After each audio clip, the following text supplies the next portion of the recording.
बिस्मिल्लाहिर्रहमानिर्रहीम। अस्सलाम वालेकुम नाजरीन, मैं हूं आपकी मेज़बान हुमा सैरिश और आप देख रहे हैं रहबरे किसान न्यूज़। नाजरीन, आज हम आपकी मुलाकात कराने जा रहे हैं मारूफ ज़रई साइंसदान, सीनियर रहनुमा PCPA और चेयरमैन तारा ग्रुप डॉक्टर खालिद हमीद साहब से, जिनकी ज़रई खिदमात का ज़माना मुतरफ़ है। अस्सलाम वालेकुम। वालेकुम सलाम। क्या हाल चाल है आपके? जी बिल्कुल ठीक है आपने। सबसे पहले तो आप ये बताइए कि माशाल्लाह से आपने इतने सारे अवार्ड्स हासिल किए हैं और जहाँ तक मेरी मालूमात है सदर मुमलिकत से भी आपने 3-4 अवार्ड लिए हैं, जी। तो ये कैसे हासिल किया आपने? बिस्मिल्लाहिर्रहमानिर्रहीम। सबसे पहले तो मैं शुक्रगुज़ार हूँ रहबरे किसान टीम का कि आप लाहौर तशरीफ़ लाए और मुझे बात करने का मौका दिया।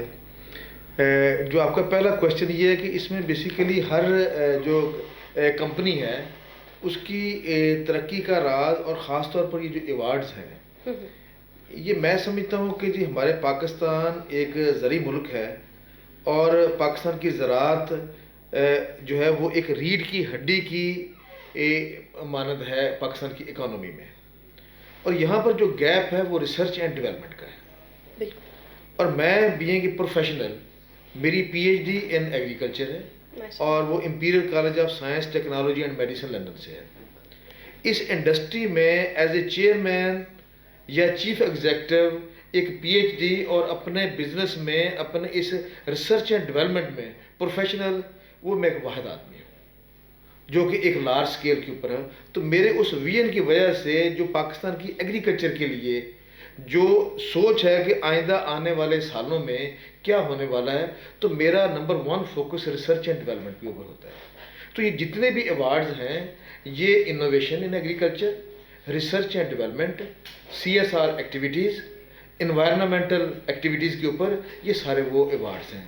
तो उसमें जो सदर पाकिस्तान से हमें 18 महीने के अंदर 4 अवार्ड्स मिले हैं। उनमें एक CSR का अवार्ड है जो कि कॉर्पोरेट सोशल रिस्पॉन्सिबल होने के नाते से, उसमें हमने जब डेंगी हुई तो डेंगी के लिए भी हमने बहुत सारी free of cost provide the. और फिर हमारे इस साल के आगाज़ में और लास्ट ईयर के एंड के ऊपर हमारी एग्रीकल्चर के लिए एक बहुत ही ज़्यादा थ्रेट लोकस्ट का हमला हुआ हमारी क्रॉप्स के ऊपर। तो लोकस्ट को कंट्रोल करने के लिए गवर्नमेंट ऑफ पाकिस्तान और गवर्नमेंट ऑफ पंजाब के पास कोई ज़रिए दवाएं भी नहीं थी। तो हमने एज ए PCPA भी और एज ए इंडिविजुअल कंपनी भी हमने फ्री ऑफ कॉस्ट जो है वो अपनी प्रोडक्ट दी। और जब उन्होंने टेंडर भी किया तो टेंडर में मैंने एट कॉस्ट अपनी कोटेशन दी ताकि जितनी भी पाकिस्तान की ज़राअत को ये दवाई चाहिए लोकस कंट्रोल करने के लिए, तो मैं बगैर किसी प्रॉफिट के बल्कि खुद कंट्रीब्यूट करके मैं दे सकता हूँ। और वो टेंडर जितने भी हैं उनको प्रोडक्ट को सप्लाईज वो मैंने दी है। तो एक तो ये CSR का अवार्ड था। उसके बाद दूसरा अवार्ड जो था वो federation of Pakistan chamber of commerce and industries Karachi उनकी तरफ से है। तो उनका जो एग्रीकल्चर में जो इनोवेशन है कि एग्रीकल्चर की कंट्रीब्यूशन है, तो एग्रीकल्चर की कंट्रीब्यूशन में 2 हमारी कंट्रीब्यूशन है। एक अवार्ड तो हमने सीड की मद में लिया कि सीड में पाकिस्तान में जो कॉटन है वो एक रीढ़ की हड्डी है। तो कॉटन में पाकिस्तान की नेशनल कंपनी होने के नाते से हम एक वाहिद कंपनी है जिन्होंने ट्रिपल जीन वैरायटी जो है वो बायोसेफ्टी डिपार्टमेंट से, जो फेडरेशन का है डिपार्टमेंट है, उससे अप्रूवल लेके हमारे वो ट्रायल जा चुके हैं और वो पिंक फ्री भी है। और वो जो ट्रिपल जीन और डबल जीन जो वैरायटीज़ हैं वो इंशाल्लाह हमारे दूसरा साल NCVT ट्रायल में मुकम्मल हो चुका है और वो अगले साल 2022 में इंशाल्लाह हम मार्केट के लिए देंगे। तो ये एक कंट्रीब्यूशन थी जो कि प्राइवेट सेक्टर में काम भी पब्लिक सेक्टर का है, लेकिन पब्लिक प्राइवेट सेक्टर के जॉइंट वेंचर के साथ इसके बैकएंड के ऊपर जो जीन है वो centre for excellence molecular biology एक अदारा है पंजाब यूनिवर्सिटी का, तो उसका जीन है। लेकिन उस जीन के ज़रिए से वैरायटी इस्टेब्लिश करना जो कि हमारे एनवायरनमेंट के मुताबिक हो, हमने वो वैरायटी इस्टेब्लिश करके उसको NCVT ट्रायल में किया है। जो कि हम रास्ता रोक रहे हैं मॉन्सेंटो का। मॉन्सेंटो बड़े अरसे से ये कोशिश कर रही है कि पाकिस्तान में अपना सीड लेके आए और उसकी वो जो कीमत है वो बहुत ज़्यादा लेके आना चाहते हैं। कभी तो हम सुनते हैं कि जी $18 पर केजी रॉयल्टी ले चाहिए, कभी हम सुनते हैं कि $12 पर केजी चाहिए, जबकि हमारा गवर्नमेंट ऑफ पाकिस्तान से ये है कि हमारा अपना ही इदारा जो कि centre for excellence molecular biology, उसके पास वो जीन है। और पाकिस्तान की नेशनल कंपनी तारा ने नहीं, तारा के अलावा भी कुछ कंपनीज हैं 2-3 जो कि इसके ऊपर बहुत आगे काम लेके जा चुकी हैं, जिन्होंने इसके ऊपर डेवलपमेंट का काम किया है। तो ये एक दूसरा इनिशिएटिव था इसका लिए। फिर पेस्टिसाइड की रिसर्च एंड डेवलपमेंट, तो पेस्टिसाइड की रिसर्च एंड डेवलपमेंट के ऊपर फिर चौथा जो अवार्ड मिला वो Lahore chamber of commerce and industries की वजह से, और उसमें भी एग्रीकल्चर इनोवेशन। तो मैं ये सारे जो अवार्ड्स हैं इनका जो महवर है वो पाकिस्तान की ज़राअत में रिसर्च एंड डेवलपमेंट के ऊपर फोकस और काश्तकार के लिए नई से नए सीड और अद्वियात और फर्टिलाइज़र इंट्रोड्यूस करवाना है। माशाल्लाह से आपकी बहुत ज़्यादा खिदमात हैं ज़राअत के हवाले से, और मैं समझती हूँ कि ज़राअत की बेहतरी के लिए सबसे ज़्यादा ज़रूरी जो है वो रिसर्च ही है। अच्छा माशाल्लाह डॉक्टर साहब, आपकी करिश्माती पर्सनैलिटी है। कारोबार में उतार चढ़ाव आते रहते हैं, ज़िंदगी का हिस्सा होते हैं, लेकिन माशाल्लाह से आप तरक्की की सीढ़ियाँ बहुत तेज़ी से तय करें, इसकी क्या वजह है? इसकी वजह बड़ी सिंपल वजह है। हमारे जो पाकिस्तान में जितने भी बिजनेसेस हैं मोस्टली वो सेठिज़म है। सेठिज़म कल्चर से आप कंटिन्यूस ग्रोथ नहीं कर सकते, जो कि एक सिंगल मैन डिपेंडेंट होते हैं। अल्लाह ना करे वो बंदा रिटायर हो जाए, उसकी अगली जनरेशन आए, वो अगली जनरेशन जो है वो उसके लिए प्रिपेयर्ड नहीं होती, जिसकी वजह से बिजनेसेस फ्लॉप हो जा रहे हैं। और ये हमारे लिए एक अलमिया है, और ख़ास तौर पर हमारी इंडस्ट्री का ये बहुत बड़ा अलमिया है कि हमारे जो लैंडलॉर्ड हैं, जो सेठ हैं, वो आगे प्रोफेशनली चीज़ों को नहीं बढ़ा रहे। मैंने अपने ग्रुप में जिस दिन से मैंने इसकी बुनियाद रखी, जब मैंने अपनी कंपनी बनाई तो मेरा कन्फ्लिक्ट जो था वो दूसरी कंपनीज के साथ यही था। जब मैंने ये कंपनी बनाई कि मैं एक अदारा ऐसा बनाना चाहता हूं जो प्रोफेशनलिज्म के ऊपर बेस्ड हो। इस वक्त अगर आप देखें कि पाकिस्तान में किसी कंपनी के पास मैकेनिकल इंजीनियर और उसके बाद chemical engineer, electrical engineer plant चलाने के लिए नहीं है। सारे डिप्लोमा होल्डर हैं, 20,000, 30,000, 50,000, 60,000, मैं लाखों रुपए पे करता हूँ। को हमारा जो प्लांट का प्रोडक्शन है वो एक मैकेनिकल इंजीनियर, केमिकल इंजीनियर चला रहे हैं। जो लैब्स हैं वो क्वालिफाइड केमिस्ट हैं, एनालिटिकल केमिस्ट हैं। जो रिसर्च एंड डेवलपमेंट को जो हेड कर रहे हैं वो डॉक्टर हैं, अमेरिका से डॉक्टर है, और he is pride of performance from president, और वो एक गवर्नमेंट के रिटायर्ड हैं। पंजाब एग्रीकल्चर रिसर्च बोर्ड के वो मेंबर भी रह चुके हैं, देन डायरेक्टर भी पंजाब के रह चुके हैं, and he is also qualified in अपने शोबे में है। इस तरीके से सेल्स एंड मार्केट में है, उसमें MBA क्वालिफाइड है। मुख्तलिफ महकमों में फिर मेरा एक प्रॉपर ह्यूमन रिसोर्स डिपार्टमेंट है, जिसके लिए कि जो हायरिंग होती है, किसी की भी तरह की हायरिंग या फायरिंग में मेरी इंटरफेरेंस ज़ीरो है। हर डिपार्टमेंटल हेड जो है वो उसका जिम्मेदार है, और HR डिपार्टमेंट है जो उसकी हायरिंग एंड फायरिंग करता है। फिर फाइनेंशियल को मैनेज करने के लिए हमारी कंपनीज बहुत सारी फ्लॉप हो जाती हैं जिनको फाइनेंशियल मैनेजमेंट नहीं आती। मेरे पास एक प्रोफेशनल चार्टर्ड अकाउंटेंट है, जो कि एग्री इंडस्ट्री में प्रोफेशनल चार्टर्ड अकाउंटेंट नहीं है। जो कि एक टेक्सटाइल में चले जाएं तो उन्होंने 10 लाख रुपए 15 लाख रुपए के ऊपर चार्टर्ड अकाउंटेंट रखा होता है। हमारी पेस्टिसाइड इंडस्ट्री में किसी के पास चार्टर्ड अकाउंटेंट प्रोफेशनल नहीं है, मेरे पास प्रोफेशनल चार्टर्ड अकाउंटेंट है। तो मेरे हर डिपार्टमेंट को एक प्रोफेशनल बंदा देख रहा है, चाहे वो चार्टर्ड अकाउंटेंट है, चाहे वो इंजीनियर है, चाहे वो PhD है, चाहे वो सेल्स एंड मार्केटिंग का हेड है। तो ये प्रोफेशनल जो लोग हैं, जब प्रोफेशनल टीम चीज़ों को लेके आगे बढ़ेगी, पाकिस्तान में वे दुनिया में मल्टीनेशनल क्यों ग्रो कर रही हैं? मल्टीनेशनल के सेठ तो नजर कहीं नहीं आते। मल्टीनेशनल में तो वो लोग काम कर रहे होते हैं कि जो प्रोफेशनली, एक पाकिस्तान का हेड है, एक अमेरिका का हेड है, एक जापान का हेड है, एक कोरिया का हेड है। तो हमारी पाकिस्तान की कंपनीज को, पाकिस्तान में भी वो लोग जो प्रोफेशनल हैं, ठीक है, उनके अदारे इंटरनेशनल के ऊपर गए हैं और उन्होंने ग्रो किया कंटिन्यूसली। लेकिन अनफॉर्चुनेटली हमारा जो ये एग्रीकल्चर सेक्टर है, हमारे एग्रीकल्चर सेक्टर में अभी तक वो प्रोफेशनलिज्म नहीं है। इसलिए एक सेठ रिटायर होता है तो कंपनी डूब जाती है। तो मैं ये एक ट्रेंड देना चाहता हूँ पाकिस्तान की एग्रीकल्चर के लिए, पाकिस्तान की इंडस्ट्री के लिए, कि हमें अपने अदारों को प्रोफेशनली चलाना चाहिए। अगर खुदा न खास्ता मैं नहीं हूँ तो मैं रिटायर होकर as a board of director बन जाऊँ, एंड देन हमारी आगे जनरेशन है या प्रोफेशनल लोग हैं। तो मैंने उसमें अपने बच्चों से बड़ा क्लियर कट ये मैसेज दिया हुआ है कि कोई बंदा ये सोचे ना कि मेरे बाद वो मेरा बेटा ही चेयरमैन हो सकता है। If he is capable he will be the chairman, he will be the CEO। If he is not capable, तो प्रोफेशनल जो बंदा है, जिसका हक है, जो एक अदारे को चला सकता है, he should be the CEO, he should be the उसको ऑपरेटिंग अथॉरिटी करनी चाहिए। एज ए चेयरमैन आप एक साइड के ऊपर बैठ के कंपनी को रन दें, तो ये एक कंटिन्यूस ग्रोथ का एक प्रोसेस है जिसमें लोग समझते नहीं है, लोग इसमें इन्वेस्ट नहीं करते, लोगों के ऊपर इन्वेस्ट नहीं करते। लोग घर बनाने के लिए, बंगले बनाने के लिए, प्लॉट लेने के लिए तो इन्वेस्ट करते हैं, अपनी ह्यूमन रिसोर्स के ऊपर इन्वेस्ट नहीं करते। हमें अपनी ह्यूमन रिसोर्स के ऊपर इन्वेस्ट करना चाहिए और आगे बढ़ना चाहिए, फिर हम अपने मुल्क के लिए भी काम कर सकते हैं और फ्यूचर आने वाले 25 साल 50 साल के लिए भी काम कर सकते हैं। माशाल्लाह, मतलब बतदरीज जितनी भी कामयाबियां हासिल करनी है उसके लिए एक स्ट्रक्चर बनाना पड़ेगा जो आइडियल स्ट्रक्चर हो, स्किलफुल तरीके से काम कर सके। बहुत अच्छा मैसेज गया ये आपका जी। अच्छा, आपने एक जदीद तरीन पेस्टिसाइड्स लेबॉर्ट्री बनाई हुई है, क्या ये इंटरनेशनल जितने भी स्टैंडर्ड्स हैं उनको पूरा करती है? अल्हम्दुलिल्लाह पाकिस्तान में हम पायनियर में से हैं जिन्होंने ये ISO 17025 लैब बनाई पेस्टिसाइड की। और इस वक्त पेस्टिसाइड के जितने भी प्रोडक्ट हैं, ऑलमोस्ट मुख्तलिफ केमिस्ट्रीज़ की मैं बात कर रहा हूँ, तो हमारी जो लैब है वो कुछ 60 प्रोडक्ट से ज़्यादा उसमें एक्रीडिशन है। इसी की बेसिस के ऊपर हमारे फिर और बाद में कंपनीज जो प्राइवेट सेक्टर की हैं वो भी एक्रीडेशन उनकी हुई। इसी की बेसिस के ऊपर हमने गवर्नमेंट ऑफ पंजाब को चैलेंज किया कि प्राइवेट सेक्टर के पास एक्रीडेटेड लैब्स है, इंटरनेशनल स्टैंडर्ड्स की लैब है, गवर्नमेंट ऑफ पंजाब के पास कोई लैब नहीं थी, वो हमारे सैंपल्स को कैसे अनफिट कर सकते हैं, ठीक है। लेकिन हमारे उस रीत को कि प्राइवेट सेक्टर ने पहल की, अपनी लेबॉर्ट्रीज को एक्रीडेशन किया और उसमें लीडिंग रोल तारा का है और उसको फिर फॉलो किया गवर्नमेंट ने। अब गवर्नमेंट हमारे फॉलोअर हैं, हमारा एज ए पायनियर लैब होने के नाते से मेरे केमिस्ट इस कदर क्वालिफाइड है कि इस वक्त पंजाब की जितनी भी लैब्स हैं और प्राइवेट सेक्टर की मोस्टली लैब्स हैं, उनकी जो एक्रीडेशन है, उनके जो ऑडिटर हैं वो मेरे केमिस्ट होते हैं।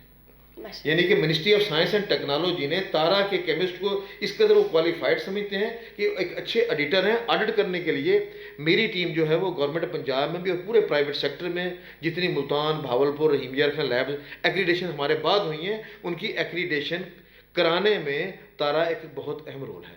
हम उनको अपने कोलीग्स को गाइडलाइन भी देते हैं ताकि तमाम के लैब जो हैं वो एक्रीडेशन हो और हमारे एक स्टैंडर्ड्स हों, ताकि गवर्नमेंट का जो हमारे ऊपर एक ये चीज़ है कि हम क्वालिटी के ऊपर कंप्रोमाइज़ करते हैं। जब हमारी पाकिस्तान क्रॉप प्रोडक्शन की एसोसिएशन की मोस्टली जो फर्म्स हैं जब एक्रीडेशन हो जाएंगी तो देन गवर्नमेंट को कोई इस क्वालिटी के ऊपर बात करने की नहीं है। तो क्वालिटी में पायनियर जो है वो हम हैं और ये हमारी जो लैब है वो वर्ल्ड लेवल की है।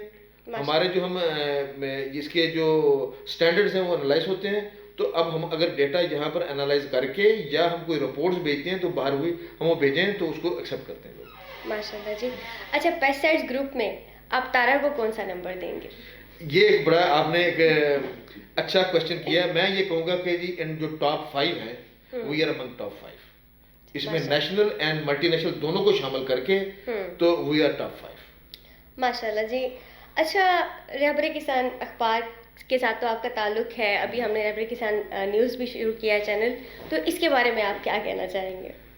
देखिए जी, मैं सबसे पहले तो मैगजीन न्यूज़पेपर आता था, मैं इसको बहुत पसंद करता हूँ और मेरा ख्याल है कि रहबरे किसान ने एक मुल्तान से इसका आगाज़ किया और इसकी जो लॉन्चिंग है वो ख़ास तौर पर हमारे जो फार्मर्स हैं, हमारा जो एग्रीकल्चर डिपार्टमेंट है, हमारे जो एग्रीकल्चर से रिलेटेड हैं वहाँ पर ये बहुत इन है और वहाँ पर जो नो हाउ है, वहाँ पर जो डेवलपमेंट है और ख़ास तौर पर जो प्रॉब्लम्स हमारे फार्मर्स के हैं, उसके बाद प्रॉब्लम्स इंडस्ट्री के एंड देन फिर सजेशंस वहाँ पर वो देते हैं। वो एक यानी कि पॉजिटिव क्रिटिसिज्म होता है जिसकी वजह से हमारी जो इंडस्ट्री भी है और हमारा जो एग्रीकल्चर डिपार्टमेंट है वो अपने उसमें इम्प्रूवमेंट लेके आते हैं। तो ये एक बहुत बड़ा इनका पॉजिटिव इनिशिएटिव था और बहुत ही अरसे से रेगुलरली मैं इसका रीडर भी हूँ और उसके बाद हम व्यूज़ भी करते हैं जो आप लोग ये मुख्तलिफ इंटरव्यूज़ वगैरह और आपने ये चैनल शुरू किया तो मैं इसकी भी मुबारकबाद देता हूँ रफ़ीक साहब को कि आपने अखबार के बाद अब ये जो चैनल है इसको भी आप इलेक्ट्रॉनिक मीडिया के ऊपर भी आप आ गए। माशाल्लाह जी। मैं आपसे बात करके माशाल्लाह बहुत मुतासिर हुई हूँ। आप पाकिस्तानी ज़राअत के लिए जो है ना बहुत काम कर रहे हैं। आप ज़राअत को मुस्तहकम करने के लिए क्या मशवरा देंगे? किसानों को भी, हुकूमत को भी, सबको मिल के क्या करना चाहिए? देखिए, मैं बड़ा वोकली बात करता हूँ कि हमारी पाकिस्तान की एग्रीकल्चर पॉलिसी है ही नहीं, अनफॉर्चुनेटली है ही नहीं। इससे पहले शहबाज शरीफ की हुकूमत थी। मैं बड़े अफसोस के साथ कहता हूँ कि सड़कें बनाने में और चीज़ें काम करने में वो बहुत आगे थे। जब एग्रीकल्चर के ऊपर बात होती, ये एक मुझे बहुत ही मोतबर इस आपकी इंडस्ट्री के एक सहाफ़ी ने बताया, बहुत ही बुजुर्ग भी हैं, एज में भी हैं, ये मोर देन 60 और 70 ईयर्स। उन्होंने बताया कि शहबाज शरीफ साहब से हमने ये क्वेश्चन किया तो उन्होंने कहा कोई बात नहीं, गंदम बाहर से मंगवा लेंगे, सब्जियां बाहर से मंगवा लेंगे, चावल बाहर से मंगवा लेंगे। और यही काम जो है ये पीटीआई गवर्नमेंट का है।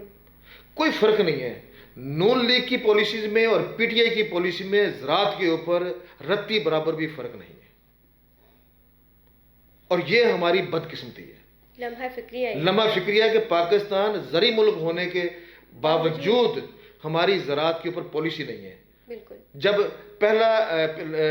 दूसरे साल के बजट में जब पूरा डेवलपमेंटल बजट बनाया गया, हर क्रॉप्स के लिए छोटा छोटा बजट रखा गया, लेकिन अनफॉर्चुनेटली उस वक्त जहांगीर खान तरीन भी मौजूद थे, ठीक है, लेकिन उस पूरे बजट में काटन का, कपास की फसल का नामो निशान नहीं है। कपास की फसल के ऊपर बजट नहीं रखा गया। और कपास की जो फसल है वो हमारी रीढ़ की हड्डी है, हमारी पूरी टेक्सटाइल इंडस्ट्री कपास के ऊपर चल रही है। बिल्कुल ऐसा ही। और अब मैं रिक्वेस्ट ये करना चाहता हूँ कि मैंने बार बार कई फोरम के ऊपर ये कह चुका हूँ कि अगर आज की गवर्नमेंट में, आज के वुज़रा में अगर पाकिस्तान की एग्रीकल्चर ठीक नहीं हो सकती तो शायद ज़िंदगी आने वाली नस्लों में ठीक नहीं। उसकी वजह क्या है कि जनाब फ़खरे इमाम, ही इज़ एग्रीकल्चर ग्रेजुएट, वो फेडरल मिनिस्टर हैं। बिल्कुल। उसके बाद जहानिया गर्देजी साहब, वो भी एग्रीकल्चर ग्रेजुएट हैं, he is provincial minister of agriculture, सबसे बड़े सूबे के। अब फेडरल मिनिस्ट्री भी, फेडरल गवर्नमेंट भी पीटीआई के पास, प्रोविंशियल गवर्नमेंट भी पंजाब की पीटीआई के पास, फेडरल मिनिस्टर भी एग्रीकल्चर ग्रेजुएट, प्रोविंशियल मिनिस्टर भी एग्रीकल्चर ग्रेजुएट। इनसे ज्यादा एग्रीकल्चर को, और जो मोस्ट एक्टिव जो फॉरेन मिनिस्टर हैं शामिल कुरैशी साहब, ही इज आल्सो एक एग्रीकल्चर बैकग्राउंड से फार्मर हैं। तो इनके होते हुए अब पाकिस्तान की गवर्नमेंट को ज़राअत कौन जाके समझाए? बिल्कुल ठीक है, ये खुद समझते हैं, ये प्रॉब्लम्स को समझते हैं। अगर इनके होते हुए भी पाकिस्तान की ज़राअत का, पाकिस्तान की ज़री पॉलिसीज़ का किबला दुरुस्त नहीं होता तो हमारे लिए अलमिया है कि शायद ये आइंदा आने वाली और कोई भी गवर्नमेंट ये ठीक ना कर सके। तो मेरी इन अहबाब से रिक्वेस्ट ये है कि अपनी मौजूदगी में ये एग्रीकल्चर की पॉलिसीज़ वज़ा करें, रिसर्च एंड डेवलपमेंट के जो अदारे हैं उनके ऊपर फोकस करें, जो यूनिवर्सिटीज़ हैं उनको रिसर्च के ऊपर लेके आएँ, और वो अदारे रिसर्च के जो कि सफ़ेद हाथी बन चुके हैं उनसे काम लें। तो एक proper long term agriculture policy की रिक्वायरमेंट है, और रिकग्निशन करें। जो प्लांट ब्रीडिंग राइट्स तो बन गए, लेकिन प्लांट ब्रीडिंग राइट्स के ऊपर इम्प्लीमेंटेशन नहीं हुई। हमारे जो पब्लिक सेक्टर के जितने भी ब्रीडर्स हैं वैरायटी बनाते हैं, चोरी होती है और अनसर्टिफाइड बीज जा रहा है। तो आप ये इंसेंटिव्स दें ब्रीडर को कि जो अच्छी वैरायटी लेके आएगा उसको 1 करोड़ रुपया, उसको 5 करोड़ रुपया, उसको 3 करोड़ रुपया ये इनाम मिलेगा। जब उसको इनाम मिलेगा तो हमारा जो ये सीड है ये चोरी नहीं होगा, और एक सर्टिफाइड सीड जो है ये हमारे फार्मर तक जाएगा। तो हमारी पॉलिसीज़ में बहुत बड़े गैप हैं। तो मैं एक दफ़ा फिर ये गुजारिश करना चाहता हूँ कि हमारी जो ये ज़राअत है, ज़राअत के ऊपर ख़ास तौर पर ये काम किया जाए। ज़राअत है पाकिस्तान की तो सब कुछ है, अगर ज़राअत नहीं है तो कुछ भी नहीं है। और पाकिस्तान की फ्यूचर, मैं कॉटन के ऊपर ये बात करना चाहूँगा कि पाकिस्तान अब पंजाब का क्रॉप नहीं रहा। ये गवर्नमेंट भूल जाए कि पंजाब में कपास लगेगी, दोबारा शिफ्ट हो गए लोग, ज़मींदार को पैसे चाहिए। तो अगला लम्हा ये है कि हमारी जो बलोचिस्तान की बेल्ट है, प्लेन बेल्ट है, लोरा लाई है, खुशदार है, वो दी बेस्ट कॉटन रीजन है। हमारी ज़िंदगी रहे या ना रहे, मैं ये फोर्स कर रहा हूँ, आज से 15 साल, 20 साल, 25 साल के बाद गवर्नमेंट रिसोर्सेज दे तो बलोचिस्तान में हम इतनी कॉटन उगा सकते हैं कि हमारी टेक्सटाइल इंडस्ट्री पूरी हो सकती है। इंशाल्लाह, अल्लाह करे ऐसा ही। अच्छा, आप आखिर में हमारे देखने वालों को क्या पैगाम देना चाहेंगे? देखने वालों को मैं यही कहूँगा, क्योंकि मेरे जो एग्रीकल्चर के जितने भी दोस्त हैं, अल्लाह ताला ने मुझे ये तरक्की जो दी है सिर्फ इस वजह से दी है कि मैं अपने लिए काम नहीं करता, मैं दूसरों के लिए काम करता हूँ। और ये जो ज़राअत हम जिस बिज़नेस से वाबस्ता हैं, मैं ये कहता हूँ कि देखें ये एक ऐसा बिज़नेस है, आप सवाब भी कमा रहे हैं, आप बिज़नेस भी कर रहे हैं। ठीक है, और ये ता क़यामत रहने वाला बिजनेस है। बिल्कुल। कोरोना आया, हर चीज़ बंद हो गई, ट्रैक्टर भी चलता रहा, हल भी चलता रहा, फसलें भी उगती रही, प्लांट प्रोडक्शन भी होती रही, फूड उगनी भी है, खानी भी है, कपड़े भी पहनने हैं। ये एक ऐसा ज़राअत बिजनेस है कि ये ता क़यामत चलता रहेगा, शक्ल इसकी चेंज होती रहेगी। तो ये एक बिजनेस भी है और एक ये इबादत भी है। इबादत इसलिए है कि हमारा वास्ता जो है ये एक अनपढ़ तबके के साथ है। तो जब हम एक सही नेक नियति के साथ, मैं ये कहता हूँ कि हमारी इंडस्ट्री नेक नियति के साथ रिकमेंडेशन दे, फार्मर को गाइड करे, उसकी पैदावार में इजाफा होगा तो उसका, वो हमारा फार्मर भी खुशहाल, कंपनी भी खुशहाल, डीलर भी खुशहाल और पाकिस्तान भी खुशहाल। बिल्कुल ऐसा ही है, बिल्कुल ऐसा ही। बहुत बहुत शुक्रिया, बहुत अच्छा लगा आपसे गुफ्तगू करके। जी नाज़रीन, आपने गुफ्तगू सुनी डॉक्टर खालिद हमीद साहब की। इन्होंने बहुत ही अच्छे पैगामात दिए हमारे तमाम देखने वालों को, हुकूमत को, क्योंकि हमें मिलजुल कर एक आइडियल स्ट्रक्चर को कायम करना है, रिसर्च को डेवलप करना है हमारे मुल्क में। अगर हम ज़राअत की बेहतरी चाहते हैं, किसान की बेहतरी चाहते हैं, अपने मुल्क की बेहतरी चाहते हैं, तो हमें मिल के मेहनत करनी होगी। नाज़रीन, इसी पैगाम के साथ मुझे दीजिए इजाज़त। अगले इंटरव्यू में आपसे मुलाकात होगी, तब तक के लिए अल्लाह हाफिज़। Thank you. बहुत शुक्रिया।